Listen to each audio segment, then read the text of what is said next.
Selamat malam.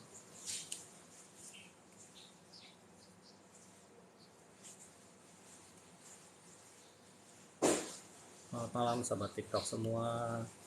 Kembali bertemu dengan saya Dr. Reynaldo, spesialis penyakit dalam. Malam hari ini saya akan mengulas ya sesi tanya jawab seperti biasa dengan fokus utama ke permasalahan ginjal dan juga terkait cuci darah ya, karena belum lama ini kemarin kayaknya ya saya baru bikin video tentang cuci darah itu apa sih gitu ya, karena masih banyak sekali hoax-hoax dan juga hal-hal berita yang simpang siur ya tentang masalah cuci darah ini ya. Jadi mudah-mudahan dengan live saya malam ini bisa membantu meluruskan ya tentang kenapa sih orang mesti cuci darah gitu ya, terus sakit ginjal yang kayak gimana, ada bahayanya enggak, atau ya intinya kalau ada yang bertanya tentang cuci darah atau misalnya sakit ginjal sangat-sangat dipersilahkan ya.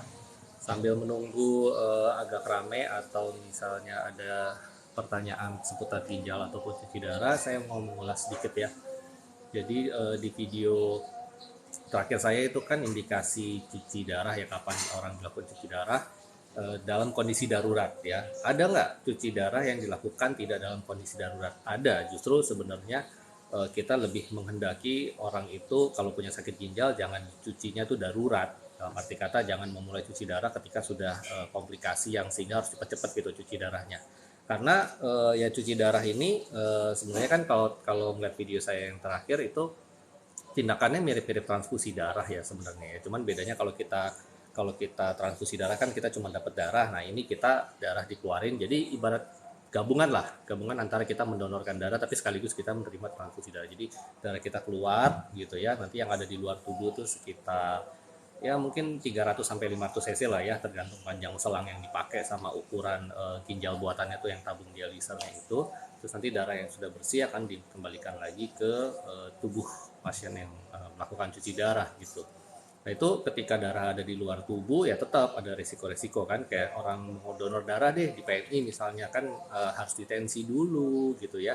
Terus juga apa namanya ya kondisinya sebisa mungkin harus fit. Jadi kalau misalnya cuci darahnya dilakukan ketika sudah dalam keadaan emergensi ya, misalnya pasiennya udah terlanjur nggak sadar atau amit-amit tensinya terlalu tinggi atau malahan justru terlalu rendah, atau pasiennya sudah sampai komplikasi ke jantung karena kegawat daruratan racun yang menumpuk terlalu banyak gitu ya, itu resiko komplikasi alias kejadian tidak diinginkan pada saat cuci darah itu juga akan resiko meningkat ya gitu. Makanya sebenarnya kalau pasien-pasien udah tahu nih, oh saya punya penyakit ginjal gitu ya, saya penyakit ginjalnya karena saya punya darah tinggi, karena saya punya diabetes, itu harus siap-siap. Apalagi kalau misalnya sudah dibilang ini penyakit ginjal kroniknya sudah di stadium 4 misalnya ya. Jadi penelitian di mana-mana ya, internasional maupun panduan perhimpunan ahli ginjal di Indonesia pun sudah bilang gitu ke dokter-dokter ya, khususnya dokter penyakit dalam ataupun konsultan ginjal, kalau mau ngomong-ngomong soal cuci darah ke pasien, mulailah ngomong di saat mereka stadium 4 biar nggak kaget gitu. Bukan berarti ketika kita ngomong itu pasiennya akan langsung cuci darah, tidak ya, karena ginjal itu sesuai usia ya, makin tua orang ya memang fungsinya akan menurun, apalagi kalau misalnya dia udah ada sebuah kondisi penyakit ginjal kronik karena penyebab yang lain gitu. Itu kita harus dikasih tahu biar nggak kaget ya, harus dikasih tahu kapan kita harus memulai. Nah pada kondisi kronik ya, penyakit ginjal kronik misalnya hipertensi udah 10-20 tahun, terus sudah ketahuan ginjalnya pelan-pelan makin jelek gitu ya, terus udah lama kontrol ya, ketika usianya makin tua terus misalnya kreatininnya kok makin makin tinggi ya, fungsi penyaringan ginjalnya kok mulai makin menurun nih ya, ada tanda-tanda penurunan gitu ya, udah stadium 4 bentar lagi mau stadium 5, itu baiknya dikomunikasikan ya. Dan ini memang suatu hal yang sensitif sih ya untuk mengkomunikasikan soal cuci darah itu, dan saya pun mengalami tidak mudah ya, karena banyak sekali biasanya aduh dok jangan sampai dok ya, ya kita memang tidak mengharap pasien itu sampai cuci darah ya. Dan panduan yang sekarang pun sebenarnya fungsi ginjal selama pasiennya tidak ada keluhan yang mengganggu, tidak ada komplikasi akut gimana ya, dan laju penyaringan glomerulus ya EGFR itu ya, kita kita ngitung EGFR itu dari angka kreatinin, asal dia masih di atas 8 atau mudah-mudahan masih di atas 10 meskipun masih udah di bawah 15, itu kita tunda cuci darahnya, kita nggak buru-buru ya, Karena dari penelitian juga menunda cuci darah ya sama kita buru-buru cuci darah misalnya begitu stadium 5, stadium 5 itu kan di bawah 15 angka EGFR-nya. Dibandingin tuh begitu di bawah 15 langsung diinisiasi cuci darah sama misalnya kita nunggu agak lebih lama ketika udah lebih turun di bawah 10 gitu itu ternyata outcome-nya nggak terlalu jauh berbeda ya untuk harapan hidup ke depannya segala macam tetap sama-sama aja. Jadi ya ngapain buru-buru. Jadi sekarang alirannya sebenarnya begitu ya. Cuman ketika sudah ada bergejala ya mereka yang sudah punya penyakit ginjal kronik mulai-mulai kreatinnya cenderung makin tinggi nih ya. Terus EGFR-nya misalnya sudah di bawah 10, mulai muncul gejala, nafsu makannya mulai nggak bagus, mulutnya mulai nggak ada rasa kalau misalnya punya gangguan ginjal racun numpuk itu. Kemudian pipisnya mungkin ada yang mulai ngeluh, mulai berkurang dok, tidak sebanyak biasanya. Kaki mulai sering bengkak gitu ya. Nah, ketika udah mulai muncul gejala, ketika ginjalnya yang sudah tidak bisa kompensasi lagi, disitulah kita mulai. Nah, ketika pasiennya gejalanya masih ringan-ringan kayak gitu, kalau kita mulai cuci darah itu nyaman ya, dipersiapkan baik-baik, dibikin akses pembuluh darahnya yang nyaman dulu nih, yang di tangan gitu ya. Kalau yang di leher itu seperti yang di video saya itu akses darurat karena mesti cepat gitu ya. Kalau mau bikin yang di tangan itu namanya Aveshan atau Simino itu pembuluh darah besar kiri kanan digabung di satu tangan terus alirannya dibikin jadi besar gitu itu butuh waktu sekitar 1 sampai 1,5 atau bahkan 2 bulan gitu ya kalau pembuluh darahnya kualitasnya kurang baik. Jadi dipersiapkan gitu ya. Kita lebih senang pakai tangan sendiri ya. Karena kalau misalnya di sini kan selain ganggu ada kayak macam infus keluar gitu ya yang akses darurat itu juga dia nggak bisa lama-lama ya yang namanya dipasang infus dia masuk ke pembuluh darah ada hubungan sama dunia luar itu pasti kalau dipertahankan terlalu lama nanti bisa infeksi segala macam jadi biasanya 2 bulan gitu atau paling lama 3 bulan tuh ganti pasang lagi ya itu kita nggak suka sebenarnya dari akses darurat makanya jangan sampai ketahuan sakit ginjalnya dadakan gitu ya dan belum lagi permasalahan cari tempat cuci darah itu permasalahan ya seringkali pasien itu tanda kutip ya tidak tertolong karena cari tempat untuk cuci darahnya susah ya jadi fasilitas cuci darah dibandingkan jumlah pasien yang sakit ginjal yang membutuhkan cuci darah ini masih timpang belum lagi kalau kita bandingin sama ahli ginjalnya dokter ahli penyakit dalamnya yang ngerti cuci darah karena cuci darah ini memang agak-agak subspesialistik ya. Ahli penyakit dalam aja itu kalau dia tidak kursus tambahan, tidak belajar lebih khusus lagi tentang cuci darah, dia tidak bisa meresepkan cuci darah gitu ke pasien. Dia hanya bisa bilang, oh ini cuci darah nih. Tapi disuruh ngelaksanain segala macam, ya itu nggak bisa. Jadi ya memang lebih baik dipersiapkan gitu ya. Nanti saya sambung lagi deh tentang masalah persiapan ini ya. Saya coba langsung ke tanya jawab. Sepertinya sudah ada pertanyaan. Ini dari Ogat Utama. Sekali cuci darah akan seumur hidup ya? Sebenarnya jawabannya tidak, ya. Tanda kutip tapi tidaknya ya. Di video saya sudah tulis terapi pengganti ginjal. Cuci darah itu opsi pertama ya. Cuci darah bisa 2 lewat pakai mesin yang pasiennya datang ke rumah sakit 2 sampai 3 kali seminggu atau cuci darah lewat perut di mana pasiennya sendiri tuh yang ganti cairan dialisat atau ya ganti deterjen lah gitu anggap aja gitu ya bahasa gampangnya tiap hari sehari 4 kali tuh dia masukin cairan terus dia keluarin yang cairan yang udah bawa racunnya gitu ya. Itu peritoneal dialisis. Itu cuci darah. Alternatifnya pertama. Alternatif yang kedua, kalau punya penyakit ginjal yang kronik, yang ginjalnya dua-duanya udah rusak, fungsinya udah jelek sekali, transplant, cangkok. Nah, kalau misalnya nggak mau cuci darah terus-terusan seumur hidup, cangkok.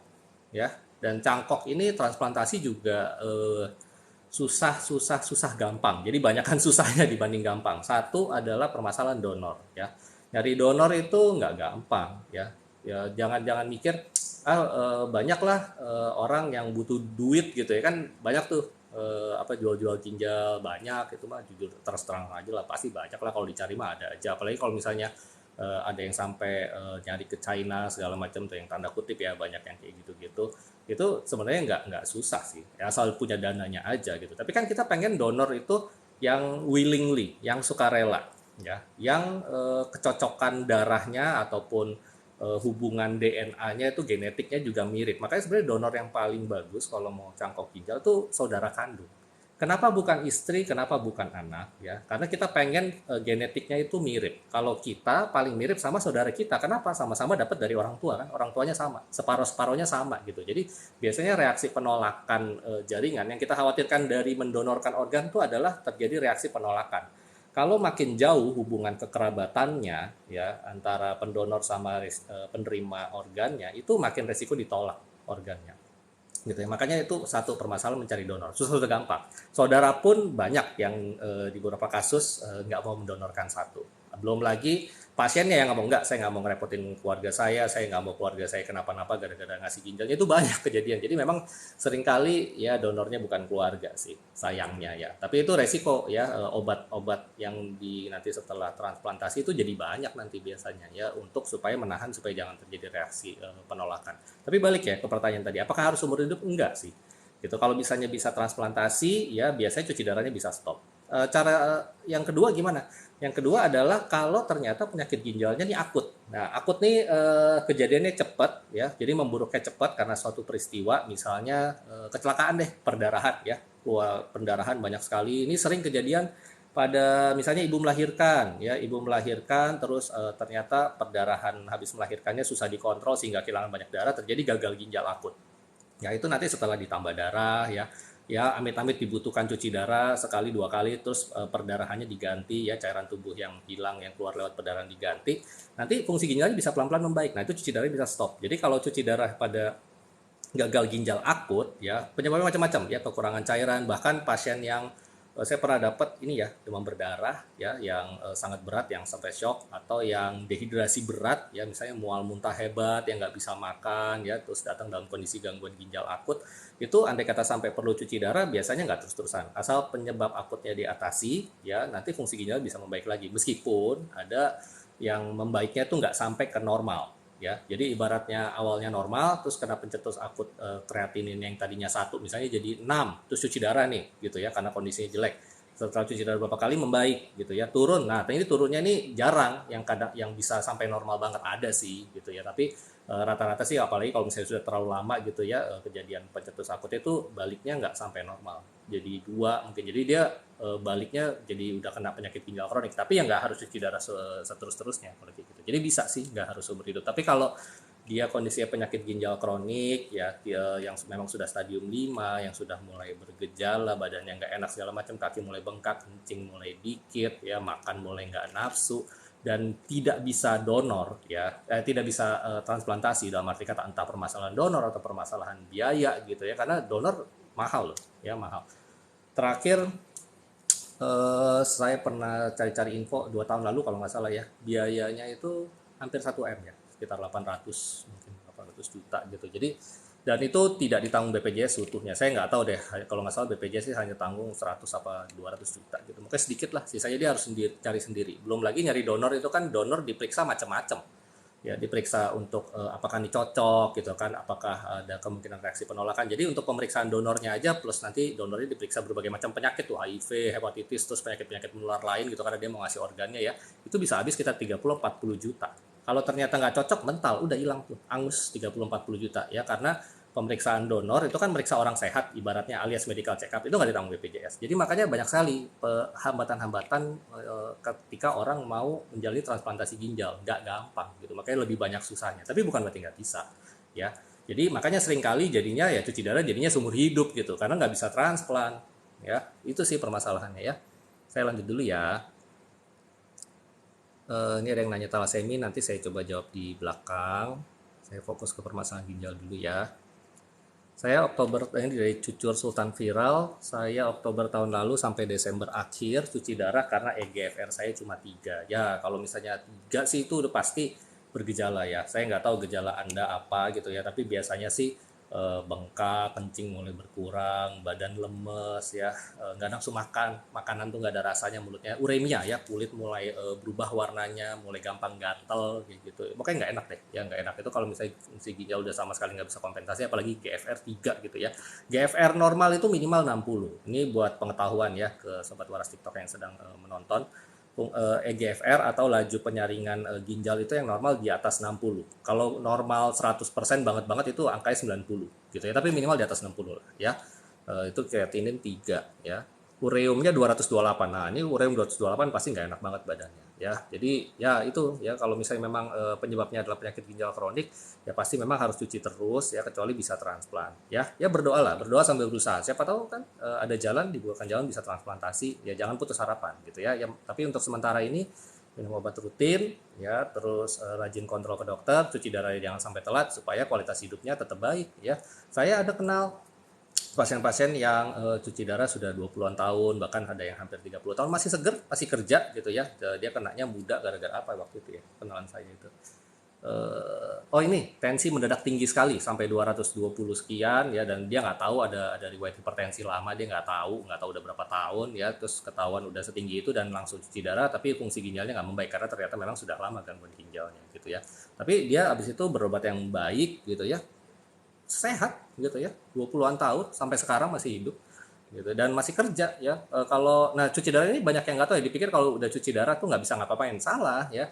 Cuci darah itu tujuannya justru adalah mengembalikan kualitas hidup pasien sakit ginjal seperti layaknya orang normal. Jadi dia tidak merasa sakit gitu, dia bisa aktivitas, bisa kerja, bisa jalan-jalan. Nah jalan-jalan, ibadah haji pun bisa, pulang kampung bisa. Jadi kalau mau bepergian, nanti dokter ginjalnya itu akan membuat sebuah surat yang namanya traveling dialisis. Dialisis itu cuci darah ya bahasa awamnya ya. Traveling ya bepergian ya. Jadi nanti sebelum pergi akan dikontak tuh fasilitas kesehatan yang ada, fasilitas cuci darahnya di kota atau di negara tujuannya, dia lanjut nanti di sana. Nanti dikasih tahu cuci darahnya hari ini sampai hari ini, lama cuci darahnya sekali sesi berapa jam ya, jumlah cairan yang dikeluarkan berapa liter gitu loh ya. Nanti ada keterangannya semua, putaran mesinnya berapa milimeter, berapa liter per menit, itu nanti ada semua di traveling dialysis. Itu dia tinggal ngelanjutin aja, nggak ada masalah ya. Yang penting jadwal cuci darahnya dipatuhi. Jadi bukan berarti kalau udah cuci darah tuh end of my life gitu, saya nggak bisa ngomongin oh salah. Justru dengan cuci darah ya, Anda harus bisa kembali ke kualitas hidup semula. Ya mungkin memang pas awal-awal cuci darah nggak langsung seger sih, butuh adaptasi, butuh penyesuaian ya, namanya juga racun dan numpuk segitu lama gitu ya, ditahan-tahan, badannya berusaha kompensasi. Nah itu pasti butuh waktu untuk benar-benar balikin ke seger banget. Biasanya tuh bervariasi lah antara 1 sampai 6 bulan ya. Paling lama-lamanya pasien itu adaptasi biasanya 6 bulan. Setelah 6 bulan kalau memang dia jalanin rutin, biasanya udah seger lagi tuh. Dia udah bisa ngapa-ngapain. Ya yang penting ngikutin aja. Lanjut dulu ya. Tapi puji Tuhan mulai Januari tidak cuci darah lagi. Oh ini berarti penyebabnya akut dong, ya. Makanya bisa kembali bagus lagi. Ya syukurlah kalau begitu ya. Ya ini kalau misalnya uh, penyebab cuci darahnya itu sesuatu yang akut, yang mendadak, tapi masih bisa reversible, masih bisa kembali normal, cuci darahnya nggak terus-terusan memang. Saya diet karbohidrat dan protein dan gula. Kalau mau bahas diet untuk pasien ginjal ya, sebenarnya karbohidrat nggak terlalu dipusing-pusingin banget kecuali ada diabetes ya gitu ya. Tapi memang protein nih ya, protein ya. Jadi racun ginjal tadi itu yang sempat disebut ya, ureum. Ureum itu dari makanan. Jadi kalau makanan banyak asupan protein, ureum itu cepat tinggi. Ureum cepat tinggi itu mengganggu organ-organ tubuh, badan nggak enak segala macam, bergejala, bahkan bisa ganggu ke otak kalau terlalu tinggi, misalnya di atas 250 atau di atas 300 tuh pasien bisa penurunan kesadaran atau koma atau bahkan kejang karena ureum gitu masuk ke otak gitu ya. Nah itu jadi harus kurangi konsumsi protein, benar-benar diet rendah protein gitu ya. Nah, lanjut dulu. Apa bedanya cuci darah dengan transfusi darah? Oh beda dong, beda banget ya. Kalau cuci darah itu tidak memasukkan darah orang lain gitu ya. Jadi darah darah diri sendiri, darah pasiennya ya, yang notabene kelebihan cairan karena dia udah nggak bisa kencing, misalnya kencingnya udah nggak keluar urin, atau otomatis kalau nggak keluar urin kan, urin itu kan kandungannya racun-racun dalam tubuh ya, ureum, kreatinin, zat-zat inflamasi ya, toksin-toksin uremik ya, plus elektrolit ya, kalium, fosfat yang mestinya dibuang itu lewat kencing, itu kan jadi nggak kebuang. Nah itu yang nanti dibuang ya, masuk ke ginjal buatan ya, ke dialiser, namanya tabung tuh ya. Kalau mau tahu cara kerjanya coba lihat video TikTok saya udah utarakan gitu ya. Nanti begitu udah bersih, terus kelebihan cairannya dimasukin lagi ya. Jadi ya dia sambil cuci darah, ada yang sambil nonton TV, ada yang sambil makan ya, di tangannya ada jalur apa, ada darah keluar, habis itu muter ke mesin terus langsung masuk lagi gitu ya, gitu ya. Biasanya 4 sampai 5 jam kalau misalnya cuci darah yang udah kronik gitu ya, yang udah terus-terusan gitu ya. Lanjut dulu. Kalau transfusi darah ya itu tadi ya, maksudnya misalnya perdarahan gitu ya, HB-nya ngedrop ya, anemia berat sampai sesak napas atau sampai jantung berdebar-debar, itu ditambah darahnya. Beda ya, bukan cuci darah, itu cuma transfusi, beda. Berapa jam sebelum HD atau berapa hari sebelum HD pasien bisa makan tanpa ada pengaturan? Oh, saya ngerti ini maksudnya. Jadi Ya, pasien punya sakit ginjal memang makannya ada beberapa aturan ya. Contoh ketika ketika belum waktunya cuci darah itu kan pasti racunnya pelan-pelan numpuk. Jadi ilustrasinya begini, ini pasien banyak racun, banyak kelebihan cairan kan dicuci nih ya, di HD ya, di dialisis.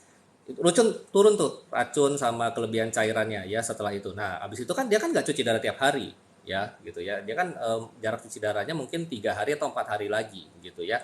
Nah, di hari besoknya itu racun udah mulai numpuk lagi, cairan mulai numpuk lagi ya.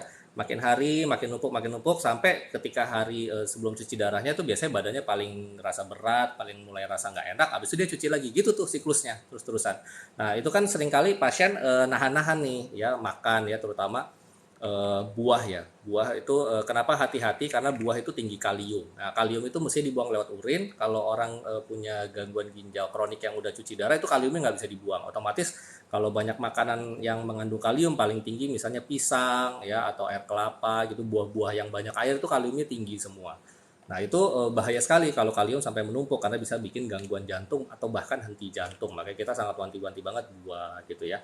Terus juga makanan yang terlalu protein tinggi biasanya udah nggak terlalu disarankan. Bukan berarti harus rendah protein. Jadi yang tadi saya bilang protein dibatasin itu kalau belum cuci darah. Tapi kalau udah cuci darah, protein makan seperti normal, tapi bukan berarti berlebihan juga. Nah, ini banyak pasien yang tanda kutip kangen makan makanan yang kayak begitu-begitu ya. Disaraninnya makan di awal cuci darah. Jadi begitu dia disambung ke mesin gitu ya, dikeluarin darahnya udah mulai proses cuci darah di jam pertama jam kedua makan dia tuh bebas deh ya, biasanya sih kayak gitu. Jadi misalnya dia mau makan apa, banyak pasien tuh bawa nasi padang misalnya atau bawa buah-buah kayak gitu, pisang gitu ya, jadi dia sikat tuh di 2 jam pertama karena dia tahu masih ada 2 jam atau 3 jam lagi, jadi yang dia masuk nanti bakal langsung keluar lagi nggak numpuk jadi racun. Ngakalinya gitu sih ya, tapi jangan di apa, jangan pas sebelum HD ya, pas lagi HD-nya biasanya ya. Penyebab gagal ginjal, kalau penyebab kronik ya di Indonesia, ini urutan pertama keduanya dipegang sama darah tinggi dan diabetes. Ya udah tuh pertukaran aja tuh. Tahun ini mungkin surveinya paling sering penyebabnya darah tinggi. Tahun depan mungkin paling seringnya diabetes. Ya karena penyebab penyakit ginjal kronik yang bikin gangguan ginjal tuh dua itu. Ya, makanya kan saya berkali-kali bilang jangan takut minum obat diabetes, jangan takut minum obat hipertensi. Obatnya nggak ada yang merusak ginjal. Justru kalau hipertensi Anda tidak terkontrol, diabetes Anda tidak terkontrol, itu yang merusak ginjalnya. Ya, jadi obati yang benar hipertensi sama diabetes ya. Penyebab yang lain apa? Batu, ya, batu ginjal, batu saluran kencing, terus infeksi ginjal, infeksi saluran kencing yang berulang dan berlangsung lama, penyakit autoimun gitu ya, penyakit autoimun misalnya apa kayak lupus gitu ya, tapi ini biasanya nggak terlalu banyak banget ya. Terus sama penyebab lain-lain macam-macam ya, ada penyakit ginjal polikistik ya, terus sindrom-sindrom yang lain gitu yang bikin gangguan ginjal, tapi paling seringnya mungkin hipertensi sama diabetes gitu ya. Banyak anak muda yang kena sekarang, iya, seiring dengan kejadian hipertensi dan diabetes yang makin muda ya. Makanya memang ini ya gaya hidup deh ya. Saya kan entah di YouTube, entah di TikTok gitu ya, kan banyak sekali tuh yang outcome-outnya, buntut-buntutnya dokter Aldo bahasnya gaya hidup lagi. Ya semuanya berasal dari sana soalnya ya, kurang gerak ya, malas olahraga, kegemukan ya, overweight, terus junk food, terus minuman yang terlalu manis-manis, tinggi gula. Ya kan sekarang yang ada begitu. Coba lihat iklan-iklan segala macam makanan, emang ada tuh yang promosi besar-besarannya misalnya makanan Sunda yang lalapan yang sehat-sehat gitu kan, enggak. Yang promosi gede-gedean kan yang junk food ya udah deh ya, mana kelihatannya bikin ngiler banget kan tuh sajian-sajiannya gitu ya, yang tinggi lemak ya, jadinya penyakit-penyakit degeneratif ya, diabetes, hipertensi, kolesterol, semua yang menjadi faktor resiko ke ginjal itu meningkat semua makin muda. Nggak usah gangguan ginjal deh, saya ada pasien umur 30 awal, 32 tahun kena stroke, coba masih produktif banget kan tuh mestinya, tapi sekarang jadi gerak aja jadi susah, kan sedih sekali itu ya. Jadi memang kita harus concern lah, apalagi mengingat lingkungan ya, polusi, radikal bebas ya, belum lagi udah makin banyak infeksi macam-macam nih ya, virus juga makin bermutasi ya karena lingkungan makin dirusak manusia. Memang kita harus concern sih ya sama gaya hidup, sama bumi ya, planet bumi ini harus mulai kita concern juga ya. Lanjut dulu. Dok, apa ciri-ciri seseorang harus transplantasi ginjal atau terkena penyakit ginjal? Ya kalau kalau ginjalnya dua-duanya rusak, ya. Jadi manusia itu bisa hidup dengan satu ginjal. Makanya orang boleh mendonorkan salah satu ginjalnya dengan syarat ginjal yang sisanya tuh beneran sehat gitu. Ya kan kita ginjal ada dua. Lokasi ginjal di sini nih, di belakang. ya, di punggung tengah lah, punggung tengah ya, persis di belakang tulang rusuk bagian bawah. Jadi bukan di bawah ya, bukan apa nyeri-nyeri pinggang yang orang sering bilang, saya sakit sakit pinggang nih, sakit panggul nih dok, kayaknya ginjal saya. Enggak, bukan, ginjal bukan di situ tempatnya, lebih di atas lagi gitu ya.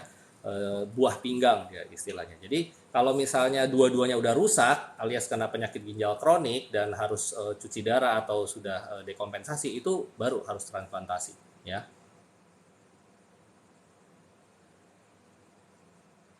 Apakah sering minum obat bisa gagal ginjal? Tergantung obatnya, ya, tergantung obatnya. Ini saya memang ada rencana sih bikin video obat-obat yang bahaya buat ginjal. Tapi sebenarnya saya udah pernah bikin tuh di YouTube. Coba deh cari deh obat dan pangan yang berbahaya buat ginjal. Yang saya mau sebut beberapa aja ya, yang tanda kutip nih, cukup sering dibeli bebas sama masyarakat dan diminum terus, ya, karena enak. Obat anti nyeri sama steroid, hati-hati deh, hati-hati. Udah banyak tuh kasusnya ya, pasien saya jadi kena penyakit ginjal kronik padahal dia nggak punya darah tinggi apa. Kenapa? Pegel-pegel dikit ke warung, dia buat warung ya, entah beli ya apapun lah mereknya ya, Neuremasil lah apalah, atau sikam-sikam, itu kan semua obat keras ya, dan sedihnya apotik tanpa resep ngasih-ngasih aja gitu ya kan. Itu tuh diminumin terus, padahal kan di semua obat kan tulisannya apa, bila sakit berlanjut hubungi dokter. Tapi yang kejadian apa? Sakit berlanjut ya saya minum lagi obatnya. Enak gitu. Jadi kayak kecanduan gitu. Tambal sulam. Bukan dicari tahu penyebabnya kenapa saya pegel-pegel, kenapa saya nyeri gitu ya. Tapi obat nyerinya terus diminumin. Bahkan ada yang sampai minum steroid, obat rematik gitu, datang ke UGD karena lambungnya kena ya, muntah darah, buang air besarnya hitam karena lambungnya luka, terus pas dicek kreatinnya tinggi gitu. Ya udah bingung kan dokternya mau gimana lagi nih. Tinggal ngejelasin aja yang sakit kepala nih, pasiennya pasti pusing nih, kok tau-tau saya punya sakit ginjal padahal selama ini nggak punya riwayat sakit ginjal ya kan. Dari situ ya, obat-obat yang lain yang ada sih ya, tapi saat ini sih kalau kalau yang dikhawatirkan adalah obat penyakit kronik ya, misalnya obat darah tinggi, obat jantung, obat apa namanya, eh, diabetes, itu semua rata-rata aman ya, nggak ada yang merusak ginjal. Saya yakinkan di sini ya, tidak ada yang merusak ginjal. Tapi ya, kalau sebelum Anda minum obat-obat tersebut memang punya sakit ginjal, contoh ya, contoh nih, Anda diabetes baru ketahuan. Tapi pas diperiksa awal kan biasanya kalau diperiksa awal tuh selain gula fungsi ginjal tuh mestinya dokternya periksa tuh. Nanti kreatinin, IGFR-nya akan diperiksa. Ternyata ginjalnya udah ada gangguan nih. Ada beberapa obat yang sebaiknya tidak dikasih ya, bukan karena obat yang merusak ginjal, enggak, tapi kalau misalnya obat diabetes tersebut dikasih ya sementara ginjalnya kemampuan untuk buang obat-obatannya udah menurun, nanti obat tersebut numpuk jadi efek samping, bukan karena obatnya yang merusak ginjal. Dibedain ya, jadi kalau sebelumnya memang sudah ada gangguan ginjal, ada beberapa obat yang harus diturunkan dosis, atau sebaiknya jangan. Tapi kalau misalnya ginjalnya awalnya masih oke-oke aja nih, terus Anda perlu minum obat-obat penyakit kronik, darah tinggi, jantung, ginjal, semua aman, nggak ada yang merusak ginjal ya, nggak usah khawatir. Justru yang itu obat-obat akut tuh seringnya obat nyeri ya, termasuk obat lambung. Obat lambung kalau diminum sampai berbulan-bulan ternyata dari penelitian bisa mengganggu ginjal. Hati-hati ya. Makanya kalau sakitnya berlanjut jangan self medicating terus deh ya. Dicari penyebabnya, diatasi penyebabnya supaya jangan ketergantungan obat. Lanjut dulu. Dok, apakah pasien yang terkena penyakit ginjal harus dibatasi makan dan minumnya? Sebenarnya kalau makan bukan masalah dibatasi sih ya, pemilihan makanannya. Kalau penyakit ginjal kroniknya udah stadium 3 ke atas, biasanya stadium 3 itu kalau lihat angka EGFR di laboratorium ya, jadi kalau periksa kreatin itu nanti ada EGFR-nya, itu stadium 3 itu di bawah 60.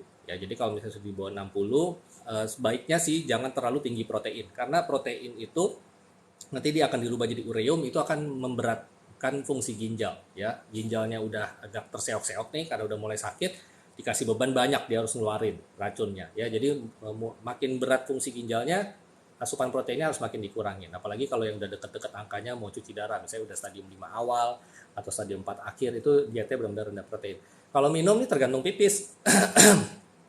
Kalau pipisnya masih banyak, masih oke, minum seperti biasa aja, nggak ada masalah ya. Kecuali kalau misalnya penyakit ginjalnya udah berat banget, udah deket-deket cuci darah tuh biasanya produksi urinnya udah mulai berkurang, atau misalnya ternyata dia punya gangguan jantung, nah itu baru minumnya mesti diatur. Itu nanti dokter yang itu ya.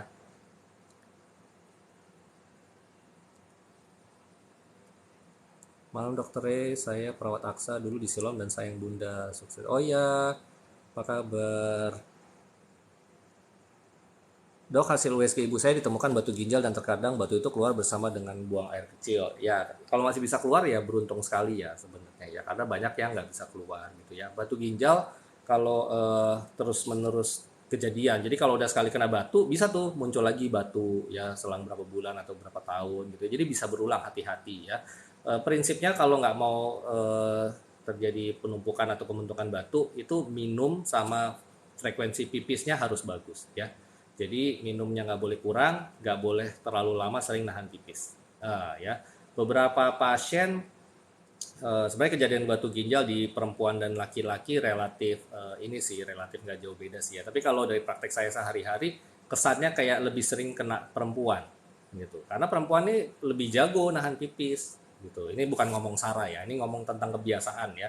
Kalau laki-laki itu kan tanda kutip nih lebih cuek ya kan, pipis di pohon aja juga oke-oke aja gitu ya.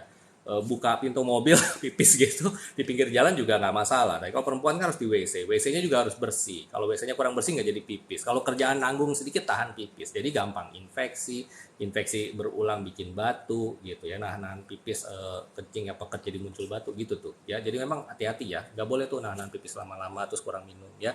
Apalagi yang kerjaan kantor banyak duduk kurang gerak ya, terus suka nanggung-nanggung nggak minum sampai berapa jam, hati-hati ya. Dok, aku kalau tensi darahnya tinggi tapi nggak ada keluhan apa gimana gitu. Oh, jadi mau tunggu ada keluhan? Jangan dong. Jangan. Jahatnya hipertensi itu kalau misalnya dia ada keluhan nanti langsung stroke, langsung serangan jantung, langsung pembengkakan jantung, gagal jantung, langsung penyakit pembuluh darah perifer, kakinya ya bisa bisa sampai amputasi tuh. Mau nunggu sampai ada keluhan? Jangan. Ya justru ketika sudah ketahuan tensinya tinggi, obati. Pertama, ubah gaya hidup, ya, turunkan berat badan, stop rokok, kurangin garam, rajin olahraga, ya. Kalau misalnya masih nggak tercapai target, nggak masih di atas 140-90, obat, jangan jangan dibiarin sampai bertahun-tahun, ya. Kalau sampai ada keluhan itu udah terlambat, ya. Jangan ya. Dok, aku kencing terus-menerus itu kenapa ya? Sudah beberapa bulan. Kalau jadi sering pipis, ya ini evaluasi satu minumnya. Minumnya apakah terlalu banyak? Saya pernah ketemu pasien setiap setengah jam pipis. Setelah saya selidiki dia minum 8 liter sehari. Karena dia orang tuanya riwayat penyakit ginjal, dia segitu ketakutan, dia pipis minum dan satu gelas gede loh. Total 8 liter tuh sehari. Saya hitung-hitung minumnya. Ya gimana nggak pipis? Ya, jadi minum nggak boleh kurang tapi nggak usah sampai berlebihan kayak begitu juga ya. Gampangnya gimana sih dok, cara ngitung jumlah air minum kita? 30 mili kali berat badan anda, udah gitu aja gampang. Misalnya berat badannya 60 atau 70 ya berarti kan sekitar 2 liter ya, 2000 mili. Coba jadi tuh ya, 30 mili tuh saya kasih rumus cepatnya ya. Kalau misalnya minumnya biasa-biasa aja tapi sering pipis, periksa urinnya. Ada infeksi nggak? Ya, kalau misalnya infeksi kronis ya, infeksi kantong kencing kronis, sistitis namanya, sistitis kronis, bisa tuh gejalanya kayak anyang-anyangan, pipis gitu ya. Atau diabetes, ya periksa gula. Itu ya saran saya ya. Dok, makanan apa yang bisa menjaga kesehatan ginjal? Tidak ada yang secara khusus sih sebenarnya kalau makanan. Ya ginjal itu lebih sensitif sama minum. Kalau kurang minum, ya kalau tensinya tinggi. Karena ginjal itu dia strukturnya itu adalah jalinan pembuluh darah yang sangat halus ya, kapiler kita bilangnya. Jadi halus sekali, ada jutaan pembuluh darah di situ untuk menyaring gitu ya, menyaring racun. Nah, itu kalau kehantam tensi tinggi ya atau gula darah tinggi, peket gitu ya, itu yang bikin rusak. Kalau makanan secara khusus ya udah ya makanan yang sehat aja ya, jangan berlebihan intinya lah ya, jangan terlalu berlebihan gula, protein secukupnya, jangan tinggi lemak. Karena kalau misalnya berlebihan yang tadi itu kurang serat misalnya, nanti kan jadi gampang kena darah tinggi, nanti jadi gampang hipertensi, gampang kolesterol, itu yang nanti bikin jadi ginjal ya. Tapi kalau makanan secara khusus dikonsumsi terus ginjal jadi sehat, nggak ada ya. Minum ya, jangan lupa minum. Dok, saya darah tinggi dan rutin minum amlodipin, apakah tetap suatu saat akan kena ginjal? Mudah-mudahan sih enggak ya Pak, mudah-mudahan ya. Kalau kalau selama tensinya bagus terus ya, terus tidak ada faktor lain yang bisa membuat ginjalnya jadi berat ya, mestinya sih nggak akan kena ginjal ya. Contoh begini, ada pasien dia berobat darah tinggi rutin ya, bagus nih minum obat tensi ya, tensi nggak pernah tinggi deh, dia udah cek di rumah bagus, cek di kantor bagus, ke tempat praktek pun bagus gitu ya, tapi tiba-tiba dalam pemantauan, loh kok kreatininnya naik ya, kok fungsi ginjalnya memburuk ya, evaluasi itu. Nah itu tuh tugas dokternya tuh yang bakal jadi pusing, ini ada faktor apa lagi nih, cek gulanya, cek asupan minumnya, ya, cek urinnya ada infeksi nggak, USG ada tiba-tiba ada batu nggak gitu. Nah itu nanti dicari lagi sebab yang lain ya. Tapi kalau hanya darah tinggi saja terus tensinya bagus terus ya, amlodipin obat tensi yang lain pun juga aman-aman aja mestinya sih ya, mestinya mudah-mudahan ginjalnya nggak akan kenapa-napa ya. Dok, ideal nggak sih buka puasa langsung makan? Oh ini nanti ya saya bahasnya ya. Aku punya gejala kencing terus 10 menit sekali sudah berbulan. Apakah ada diabetes? Bisa, itu salah satu faktor penyebab. Cek aja dulu bulan. Ya. Dok, kalau kreatinin 2,07 sudah masuk tahap berapa dan sudah mendekati? Ini harus hitung EGFR dulu ya. Tapi kalau angkanya 2 biasanya sih minimal itu stadium 3. Tapi apakah sudah masuk ke stadium 4 saya nggak tahu. Ya karena nanti harus dihitung pakai rumus EGFR itu ada jenis kelamin, usia sama ras ya. Mau tahu cara ngitungnya saya udah bikin video TikToknya ya. Terlalu ribet kalau saya jelaskan di sini. Lihat aja, masuk di playlist TikTok saya ginjal gitu ya, kesehatan ginjal ada tuh cara hitung EGFR ya. Gampang kok, tinggal klik di Google masukin angka-angkanya aja ya. Nanti lihat EGFR-nya ya. Stadium 3 itu antara 30 sampai 60, stadium 4 itu 15 sampai 30, di bawah 15 itu stadium 5 ya. Kalau yang mesti udah aware ke arah cuci darah stadium 4 akhir atau stadium 5 awal ya. Saya mendampingi Bapak HD usia 75 memasuki 4,5 tahun. Ruang HD adalah rumah kedua, jalani dengan sukacita. Ya, ya kebanyakan pasien ya mau nggak mau ya memang ruang HD-nya jadi rumah kedua ya karena ya 2 sampai 3 kali seminggu dan biasanya itu ya memang udah kayak keluarga baru gitu ya. Ya saya dulu pernah bertugas di unit cuci darah kurang lebih sekitar 2 tahun ya sebelum saya menjalani pendidikan dokter spesialis, makanya ya saya tahu lah gitulah. Maksudnya kekeluargaan, kekerabatan di sana ya. Bahkan sama perawat itu udah kayak temen ya, sama dokter ginjalnya itu udah kayak temen karena ya udah ketemu terus gitu. Ya ibaratnya itu kayak silaturahmi aja tapi sekalian cuci. Ya dan pasiennya ya fine-fine aja ya. Datang, "Halo Dok," gitu. "Ya, yuk cuci yuk." Gini kan dialisis gitu ya. Udah sambil ngobrol, sambil makan santai-santai aja. Nah, kalau udah yang HD kronik yang udah stabil kayak gitu ya udah kayak cuman silaturahmi aja. Ya jadi ya tapi ya memang harus dilakukan terus seperti ya. Mudah-mudahan bapaknya sehat terus ya. Berapa lama hipertensi dapat menimbulkan penyakit ginjal? Nggak bisa ada waktu yang pasti, ya nggak bisa ada yang waktu yang pasti. Makanya, tapi seiring berjalannya waktu, makin lama menderita hipertensi, makin berat derajat hipertensi. Contoh lah, orang hipertensi 150 sama yang biasa, sama orang yang hipertensi 170, ya tentu ginjalnya akan cepat lebih rusak yang 170 dong. Ya, yang menderita hipertensi 1 tahun sama yang 10 tahun, tentu yang 10 tahun, sorry, akan lebih resiko kena gangguan ginjal dong. Itu aja sih. Tapi tiap orang berbeda-beda ya. Makanya kan dari awal diagnosis itu harus tuh cek fungsi ginjal ya. Terus nanti dipantau lagi setiap berapa bulan atau mungkin setahun sekali gitu ya. Dok, cek ureum kreatinin untuk pasien HD idealnya setiap kapan ya? Kalau sudah HD rutin sih mestinya nggak usah terus-terusan ya. Kecuali baru awal-awal HD ya. Baru kalau misalnya baru awal-awal banget cuci darah itu biasanya kita cek tuh untuk melihat penurunan ya, penurunan racun ketika sesi HD-nya. Jadi kalau orang HD itu kan ada target ya, penurunan ureum itu ureum reduction rate namanya ya, atau adekuasi dialisis istilahnya ya, kecukupan cuci darahnya itu udah bagus atau belum ya, karena pasti akan ditingkatkan perlahan ya sampai dapat ke dosis yang pas untuk menurunkan sampai berapa puluh persen gitu ya. Ya saya nggak mungkin jelaskan terlalu detail di sini lah, itu sangat subspesialistik topiknya ya. Tapi kalau misalnya udah kronik, misalnya udah kayak tadi tuh udah 4,5 tahun ya, yang tadi ya yang bapaknya udah HD itu biasanya udah nggak sering-sering dicek ureum kreatininnya ya. Kalau misalnya ada keluhan aja mungkin ya, atau ya mungkin 3 bulan sekali. Tergantung dokternya sih, tergantung dokternya ya. Kalau segar-segar sih nggak harus tiap bulan banget ureum kreatinin. Biasanya justru nanti malah pantau yang lain nih, fosfat, vitamin D, terus juga HB ya kan. HB kan, oh ya ini mungkin banyak yang belum tahu ya, kalau orang udah sakit ginjal kronis itu HB-nya juga turun, terjadi anemia ginjal namanya ya, kurang darah karena ginjal itu dia menghasilkan hormon eritropoietin namanya. Hormon eritropoietin tuh di tubuh kita itu ibarat mandor, dia ngasih tahu sumsum tulang, woi bikin darah baru, woi bikin hemoglobin baru gitu ya. Jadi karena ini mandornya kurang, akibatnya anemia tuh. Jadi setiap kali cuci darah dia akan disuntik ya di lengan sama suntikan hormon eritropoietin itu ditambah dari luar jadinya gitu ya. Nah paling HB itu yang dievaluasi ya tiap bulannya. Biasanya sih gitu ya. Dok, gula normal untuk laki-laki laki-laki perempuan sama aja ya, gula normal kalau puasa di bawah 100, kalau sewaktu di bawah 200 ya. topik diabetes saya udah banyak ya, silakan intip-intip playlist diabetes saya, terus juga yang tanya tanya jawab diabetes saya udah posting di YouTube ya, di YouTube RS Patwalis itu juga udah banyak ya, silakan dilihat aja. Kanan kiri tumit sakit sampai paha nanti ya. Iya bener nih dok, ya enakan minum obat neuralgin jadi badannya lagi. Iya ya dicari dong ya penyebabnya. Jangan jangan obat diandelin terus. Ya kan kalau sakit berlanjut hubungi dokter, bukan sakit berlanjut malah beli lagi obatnya. Ya, gak gitu. Nanti malah efek samping. Asam envelmat gimana dok? Merusak ginjal nggak? Ya kalau terusan iya. NSAID semua ada potensi merusak ginjal kalau terlalu lama pemakaian. Apakah hipertensi akibat penyakit tiroid dapat menimbulkan komplikasi? Hipertensi karena penyebab apapun bisa, ya. Intinya hipertensi ya tekanan darah tinggi kan. Sementara kita tahu pembuluh darah ada di mana? Di seluruh tubuh, ya. Makanya bisa kena otak stroke, bisa kena mata kebutaan gitu ya, bisa kena jantung, pembengkakan jantung, serangan jantung ya, ke organ dalam bisa infark atau apa namanya?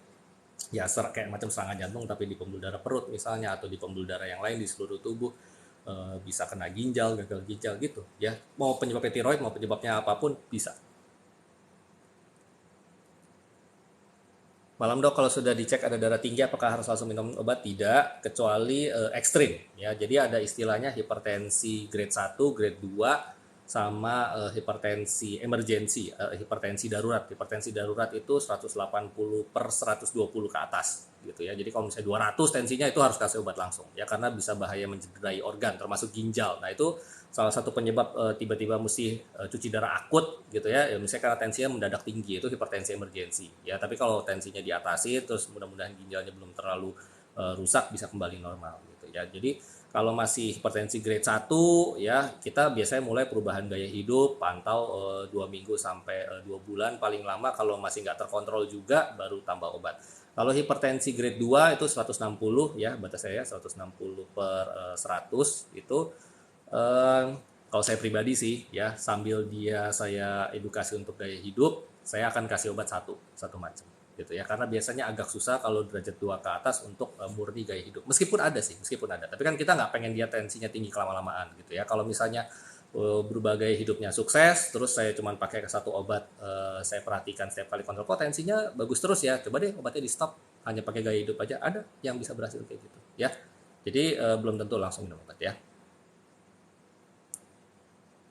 Sephiroth, oh ya, lihat aja. Oh ya kelihatan. Bener banget RS jadi rumah kedua pasien jadi saudara, betul ya. Makanya itu hubungan kekerabatan kekeluargaannya deh ya sama sesama pasien yang jadwalnya bareng ya, sama suster di ruang cuci darahnya. Waduh itu udah bukan kayak rumah sakit itu kayak rumah silaturahmi. Dok, buah-buah apa aja yang cocok buat orang kena ginjal?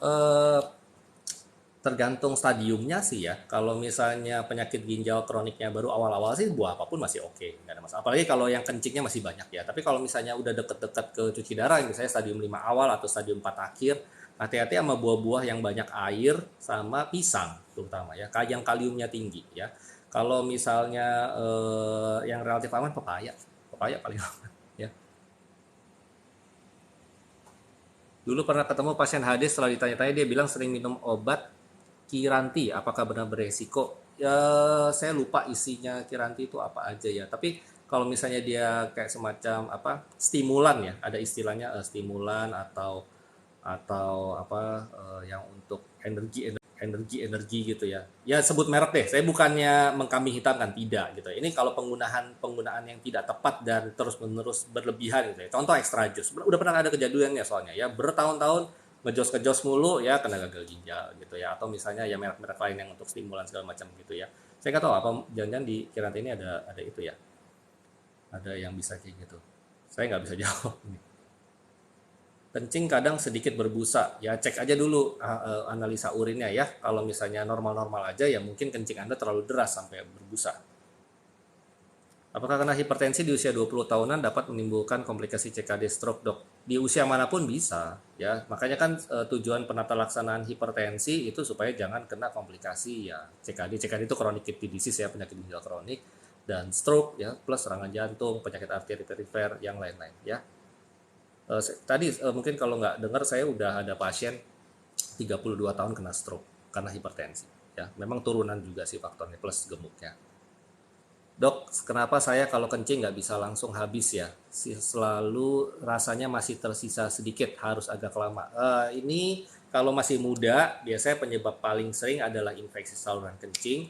Kalau sudah berumur, kalau laki-laki, misalnya di atas 60 tahun, paling sering pembesaran kelenjar prostat. Karena kelenjar prostat itu adanya tepat di bawah kantong kencing. Jadi kalau kelenjarnya membesar, menekan ke dalam, itu saluran kencingnya kejepit. Jadinya ya nggak lampias kencingnya gitu ya. Kalau perempuan usia lanjut ya terus ada gangguan kencing, itu kemungkinannya dua. Kalau nggak memang dia infeksi juga, atau hati-hati suka ada tumor atau kanker di daerah kandungan yang akhirnya mendesak ke kantong kencing ya. Saya baru ada pasien yang kayak gitu.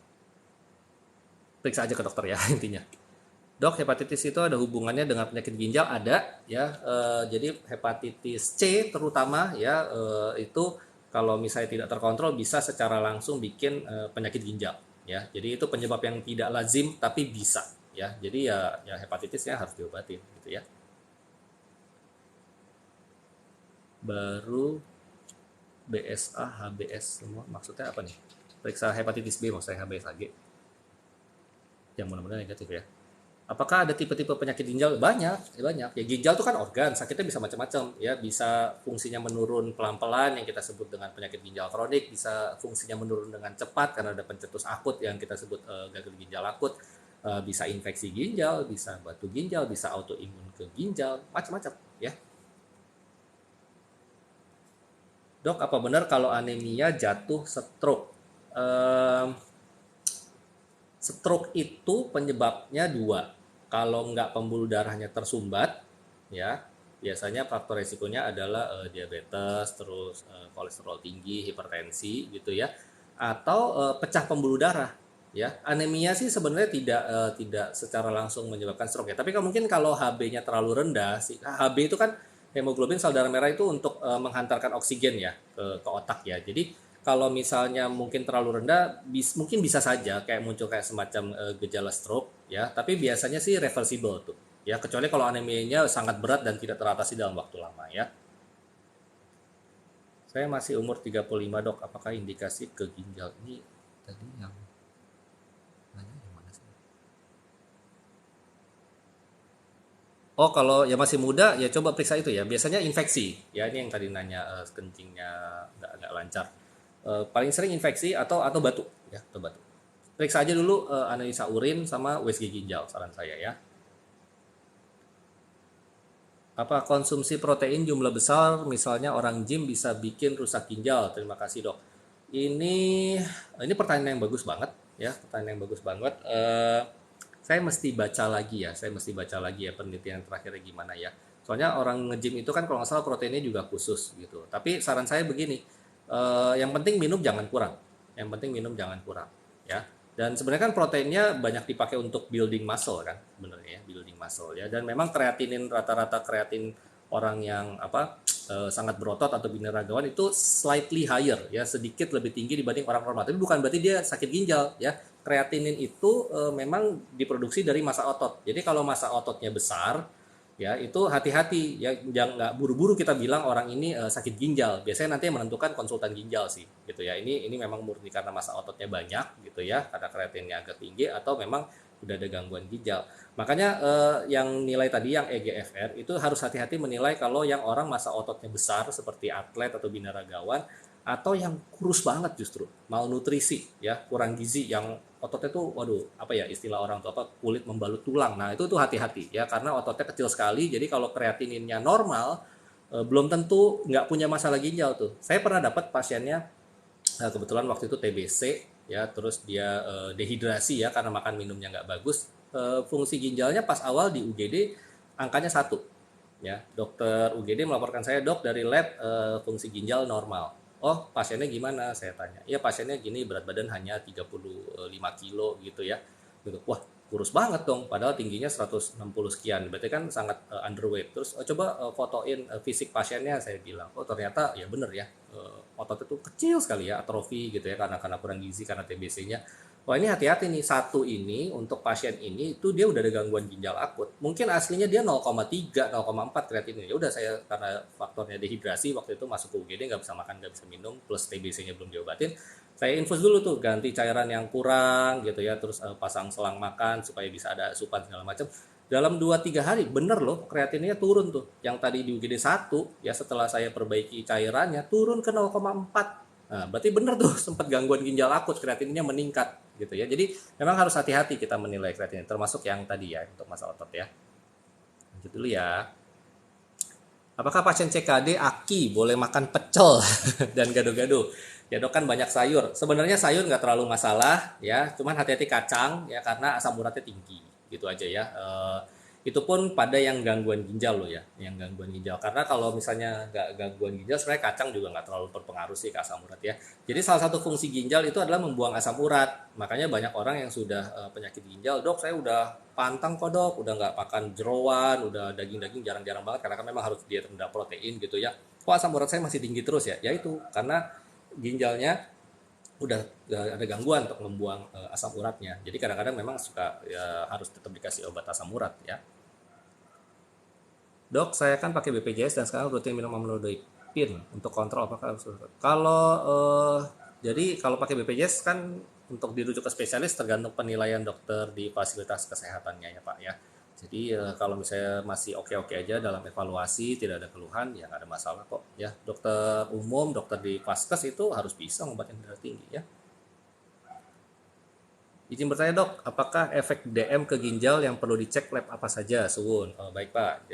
Ini Bapak atau Ibu? Saya nggak tahu nih. Jadi efek diabetes ke ginjal itu dia bisa bikin ya jadi penyakit ginjal kronik atau yang disebut nefropati diabetik ya. Nefropati itu gangguan ginjal diabetik karena diabetes ya.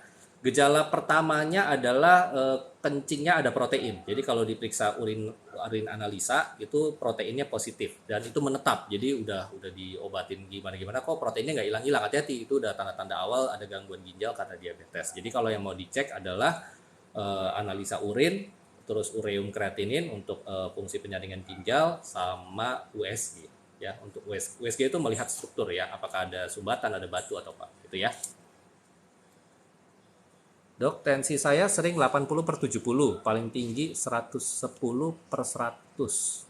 Cara naikin tensi gimana? Ini agak aneh ya sebenarnya ya. Jadi yang saya bingung di sini adalah tekanan nadinya terlalu rendah, terlalu kecil. Jadi tekanan nadi itu selisih antara angka atas sama bawah ya.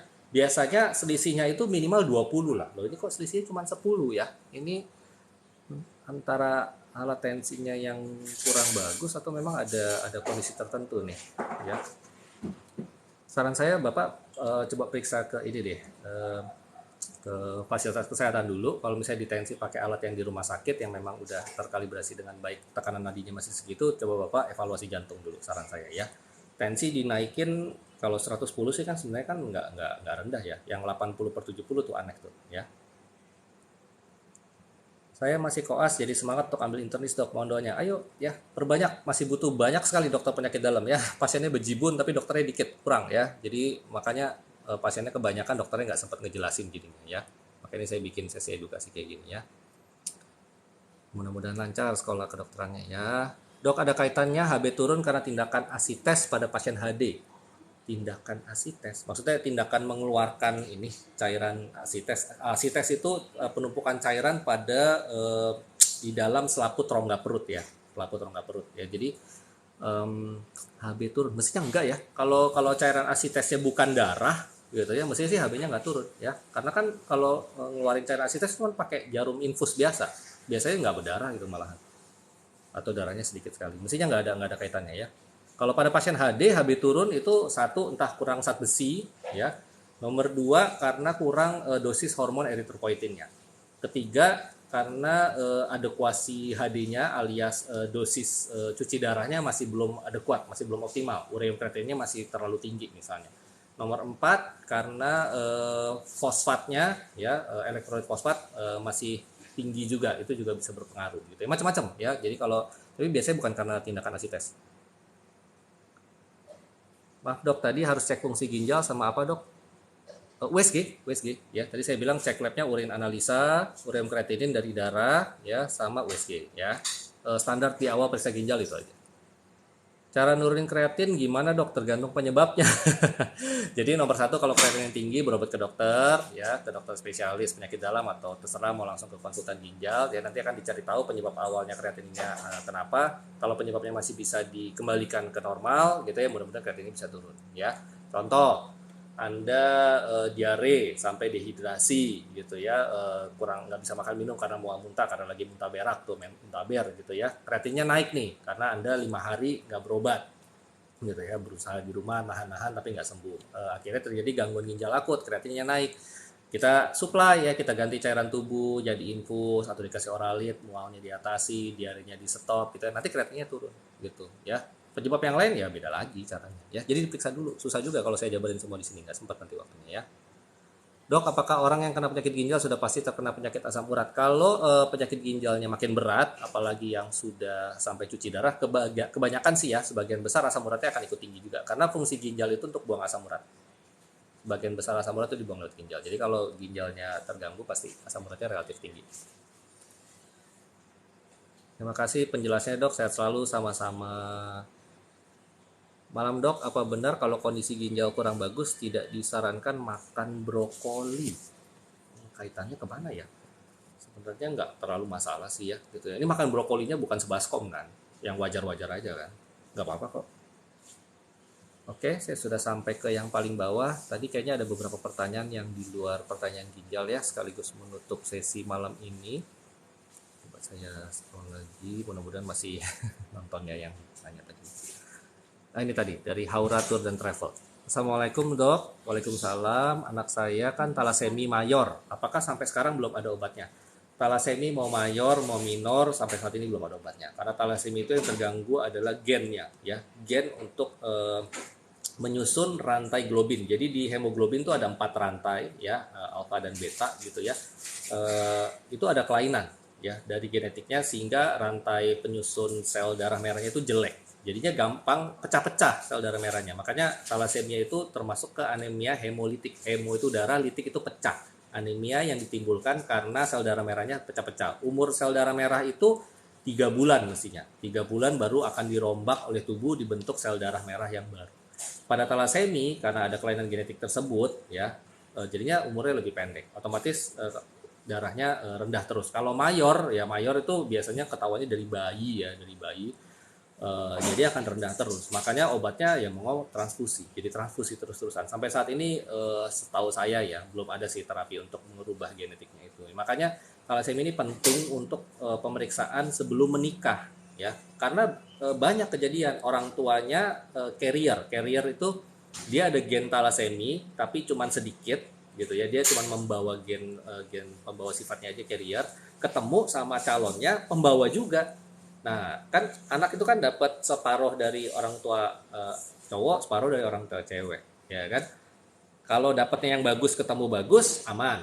Ketemu bagus ketemu carrier, anaknya carrier, tapi nggak bergejala, ya. Carrier ketemu bagus sama juga tuh, tidak sakit. Yang jadi apes kalau carriernya ketemu carrier, anaknya jadi talaseminya. Makanya kan sekarang banyak yang disarankan kalau punya dananya gitu ya, coba periksa deh punya gen talasemi nggak untuk screening pranikahnya. Kalau misalnya ternyata sama-sama punya gen, nanti akan dikonseling gimana nih, ada kemungkinan anaknya talasemi lo ya, tahu sih udah sama-sama cinta gitu ya tapi gimana nih, harus mikirin karena kalau sampai amit-amit anaknya talasemi mayor ya, mulai dari bayi transfusi seumur hidup ya, belum lagi nanti ada risiko gangguan tumbuh kembang segala macam. Itu sih yang sedihnya ya. Lanjut dulu, tadi mana lagi ya?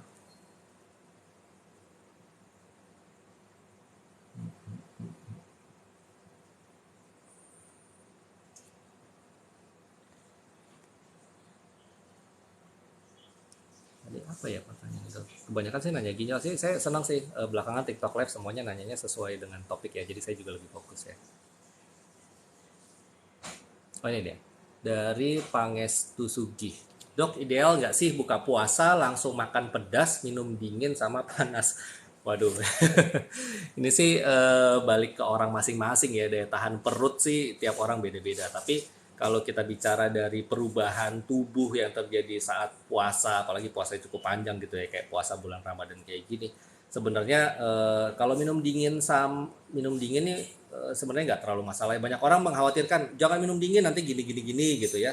Semua suhu ya, entah itu makanan atau minuman, ketika dia masuk ke tubuh kita ya, itu nanti pelan-pelan akan menyesuaikan dengan tubuh kita. Jadi bukan berarti dia akan dingin terus di dalam, bukan berarti dia akan panas di dalam itu. Karena tubuh kita itu supaya bisa berfungsi, itu kan dia perlu range suhu sendiri. Coba range suhu orang normal berapa? Ya kan, 35,5 sampai 37 kan.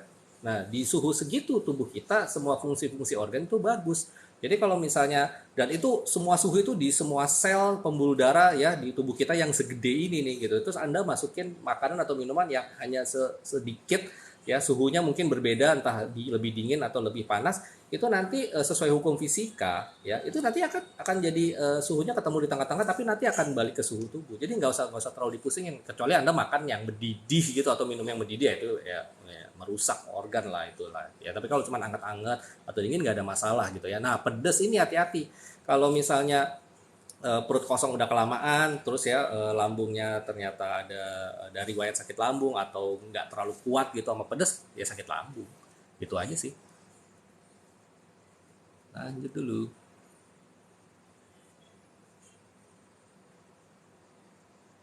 Dok, kanan ini dari Tri Rahayu. Dok, kanan kiri tumit sakit. Tumit tuh, oh ya itu ya, sampai paha, apa obatnya?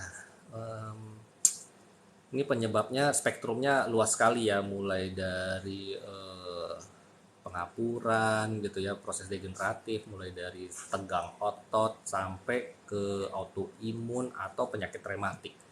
Agak susah sih ya saya gitu ya. Obatnya apa ya? Kalau nyeri biasanya untuk awal kasih obat nyeri dulu. Ya, tapi seperti yang saya bilang tadi, jangan sampai ketergantungan obat nyeri, dicari tahu ya. Ya ini mesti ke dokter sih untuk dicari tahu penyebabnya apa gitu ya.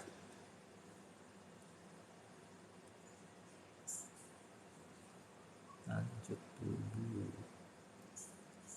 Masih ini yang tadi saya udah jawab semua. Mungkin satu dua pertanyaan terakhir ya, karena kita sudah setengah 10. Besok Senin. Banyak yang udah pada mudik ya. Saya masih praktek nih.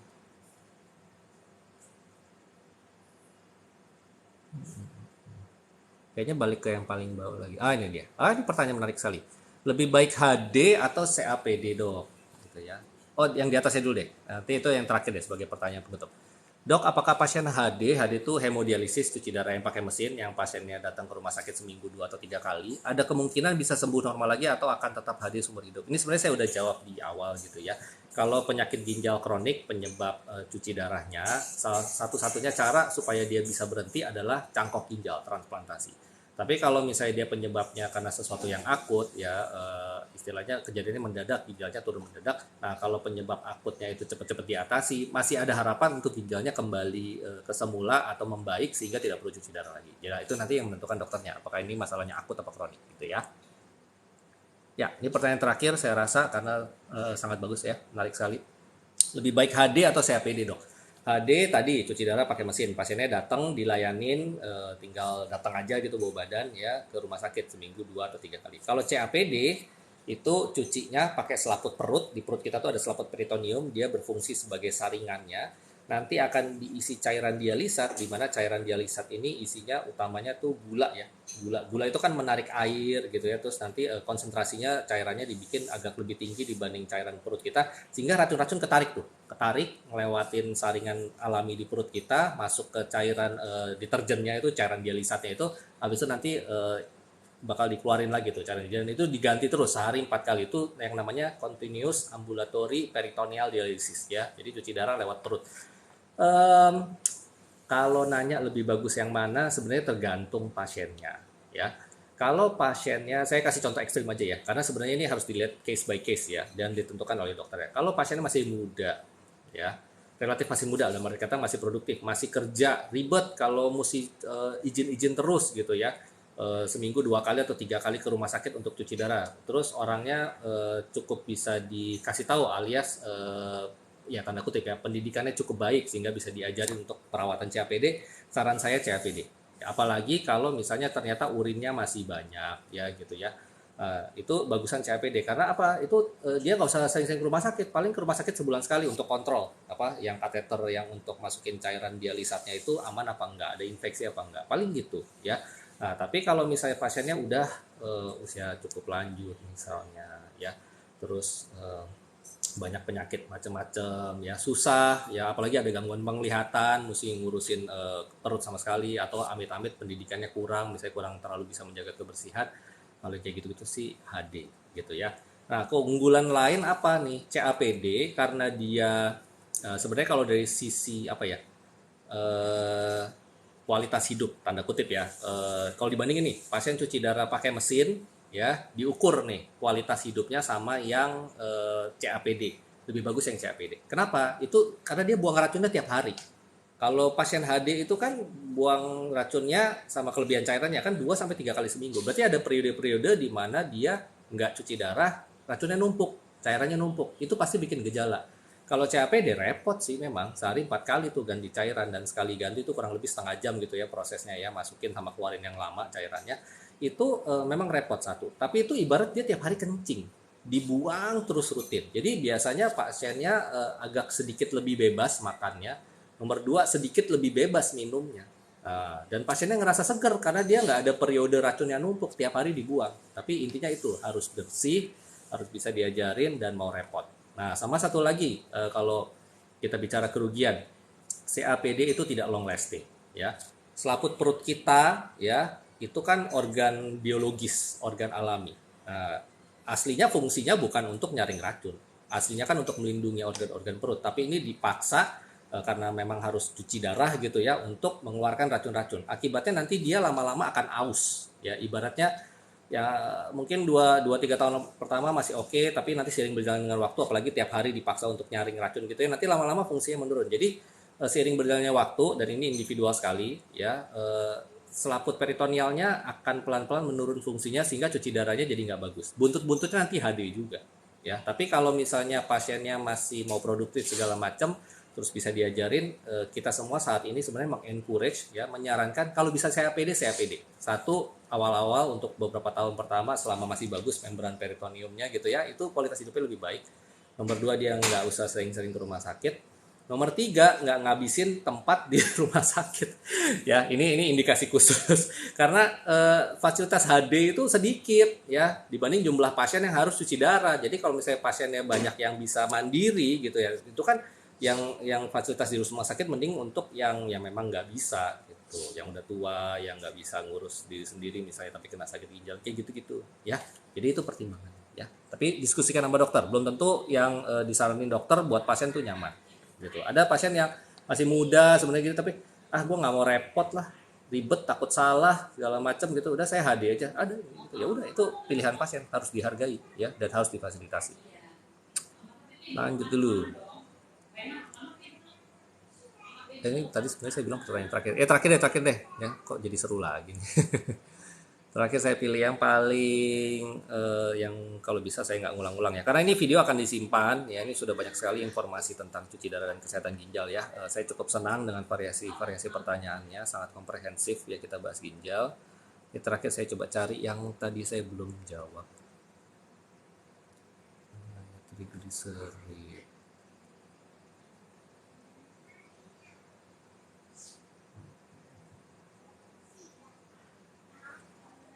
Oke, ada dua pertanyaan yang terkait keturunan ya. Ya udah, saya jawab itu aja deh. Jadi, apakah ada kemungkinan menurun kalau orang tua keduanya ada gangguan ginjal, terus anaknya bakal kena gangguan ginjal apa enggak? Nomor satu, ini jawabannya bisa iya bisa tidak ya. Kalau orang tuanya kena gangguan ginjal bukan karena penyakit kronik ya. Jadi biasanya menurun itu karena orang tuanya sama-sama punya penyakit kronik. Jadi ayahnya kena ginjal karena hipertensi misalnya, atau ibunya juga kena ginjal karena diabetes. Nah, itu penyakit kronik itu, hipertensi dan diabetesnya itu yang resiko kena ke anaknya. Otomatis anaknya juga akan jadi resiko punya penyakit ginjal gitu loh ya. Kalau penyakit ginjal yang dari genetik sih ada sih, tapi itu jarang gitu. Jadi sebenarnya harus lebih dicari, ini orang tua Anda kena sakit ginjalnya karena apa. Nah, kalau penyebab sakit ginjalnya karena suatu penyakit kronik yang bisa diturunkan, hati-hati, justru itulah yang akan membuat anaknya berisiko kena penyakit faktor risiko yang sama sehingga akhirnya berisiko kena ginjal gitu ya. Oke, ya deh ya. Ini ada yang nanya triglycerid, silakan nonton video YouTube saya yang Jumat kemarin di YouTube RS Cepat Waras, sudah saya jabarkan gimana cara ngobatin triglycerid tanpa obat. Nah, itu ya. Nah, jadi saya rasa sekian dulu ya. Itu tadi ada yang nanya GERD, saya juga udah bikin ya sesi tanya jawab tentang sakit lambung. Silakan follow YouTube saya ya. Semua TikTok live ini saya save ya, nggak ada yang saya potong-potong.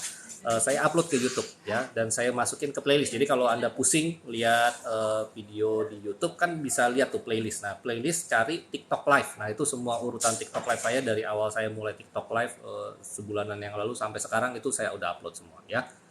Sementara sih kayaknya nggak ada utang. Ini tinggal yang ini aja nih. Paling ya besok atau lusa saya upload deh gitu ya. Oke.